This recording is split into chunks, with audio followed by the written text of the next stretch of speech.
মাত্র ৫ মাস আগেও চিত্রটা কেমন ছিল, আর আজ আমরা কোথায় এসে দাঁড়িয়েছি? যখন ধ্বংসস্তূপ আর $19 বিলিয়ন ভঙ্গুর রিজার্ভ নিয়ে দেশটার দায়িত্ব নিয়েছিলেন, চারিদিকে কেবল অন্ধকার আর হাহাকার। অথচ ১.৫ বছরের মাথায় সে নীতিয়ে পড়া দেশটাকে $33 বিলিয়ন রিজার্ভের এক শক্ত ভিত্তির উপর দাঁড় করিয়ে বিদায় নিয়েছিলেন ডক্টর ইউনূস। অনেকে হয়তো হিসেব বোঝেন না, কিন্তু হিসাবটা খুব সোজা। মাত্র ১.৫ বছরে দেশের রিজার্ভ বাড়িয়েছিলেন $14 বিলিয়ন।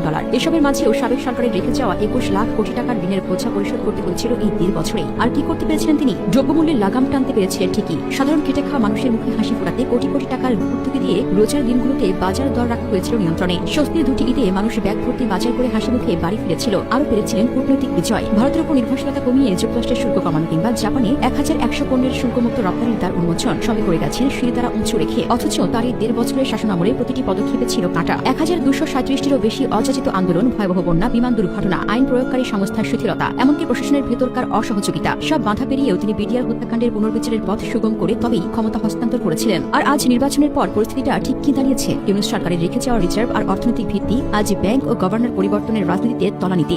গ্যাসের হাহাকার, বৈদ্যুতিক লোডশেডিং, পানির সংকট আর দ্রব্যমূল্যের অনিয়ন্ত্রিত ঊর্ধ্বগতিতে সাধারণ মানুষের শ্বাস রুদ্ধ হয়ে আসছে। খোলা ময়দানের সন্ত্রাস, চাঁদাবাজি আর টেন্ডারবাজি আজ প্রকাশ্যে। যে জনগণ নির্বাচিত সরকারের কাছে কেবল একটু খেয়ে পড়ে বাঁচার আকুতি জানিয়েছিল, তারা আজ চরম দিশেহারা। বাইরের দেশে আন্তর্জাতিক পরিস্থিতি কাজে লাগিয়ে যখনই বড় কোনো বিনিয়োগ আনতে গিয়েছেন, তখনই দেশে বাঁধানো হয়েছে কোন্দল আর গৃহদাহ। আমরা আমাদের নিজেদের মারামারি, রাজনীতি আর অসভ্যতামের কারণে বিশ্বের কাছে সম্মানিত একটি লোককে সঠিকভাবে কাজে লাগাতেই পারলাম না। তিনি হয়তো শতভাগ নিখুঁত ছিলেন না, অনেক সমালোচনা ও অভিযোগ ছিল, কিন্তু আজ যখন হাহাকার আর বৈষম্যের কবলে পড়ে সাধারণ মানুষের দম বন্ধ হয়ে আসছে, তখন ইতিহাস সাক্ষী দেবে আমাদের একজন ডক্টর ইউনূস ছিলেন, যার মূল্য আমরা দিতে পারিনি।